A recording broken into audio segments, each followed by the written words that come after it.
Hello, je suis Freddy, diététicien et nutritionniste, et aujourd'hui, nous allons voir ensemble la quantité optimale et exacte de magnésium que tu devrais prendre si tu souhaites te supplémenter en ce formidable minéral.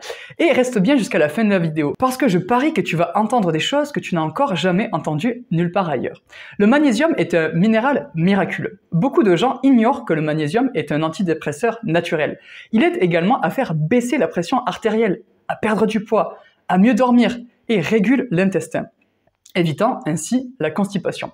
En fait, des études ont montré que le magnésium est le minéral le plus déficient au niveau de la population mondiale. Paradoxalement, le magnésium est omniprésent dans la nature. Quand tu regardes une forêt, ce que tu vois, c'est du magnésium. La chlorophylle, qui donne la couleur verte aux plantes, contient du magnésium en son centre. Et c'est ce magnésium qui reflète la lumière verte. De la même manière que le fer dans l'hémoglobine donne à notre sang sa couleur rouge, le magnésium dans la chlorophylle donne aux plantes leur couleur verte. Comme je te l'ai dit, le magnésium est essentiel pour abaisser la pression artérielle. Et d'après mon expérience, j'ai même remarqué sur le terrain qu'il est très compliqué, voire impossible, de contrôler le diabète sans magnésium. Le magnésium est nécessaire pour que le pancréas puisse produire de l'insuline. Et sans suffisamment de magnésium, le corps ne peut fabriquer de l'insuline efficacement ni recevoir l'insuline produite, car les récepteurs de l'insuline sont également composés de magnésium. Le magnésium aide donc à contrôler le diabète et à abaisser la glycémie.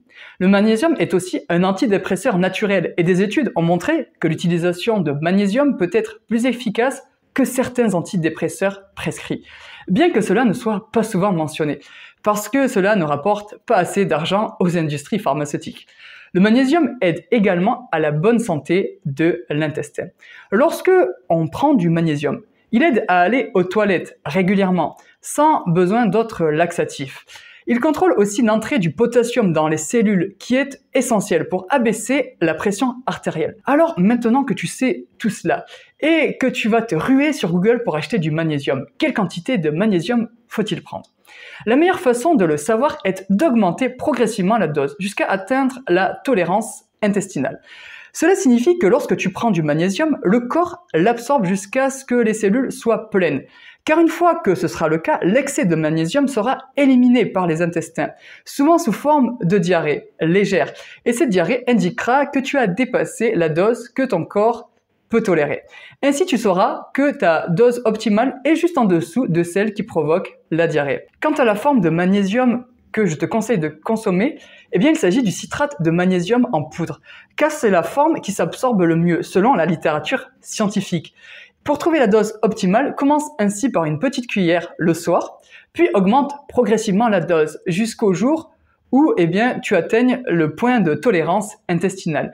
Puis une fois que tu l'as atteint, réduis légèrement la dose pour trouver ta dose idéale. Maintenant, si tu veux aller plus loin, alors je te recommande mon maté Super Transit, qui est riche en magnésium et qui va en plus t'aider à maintenir ou retrouver un bon confort digestif. C'est moi qui l'emballe avec mes petites mains et te les envoie avec amour. Tu peux le retrouver sur mon site internet woodlandmaté.com ou en cliquant sur le lien qui se trouve dans ma description.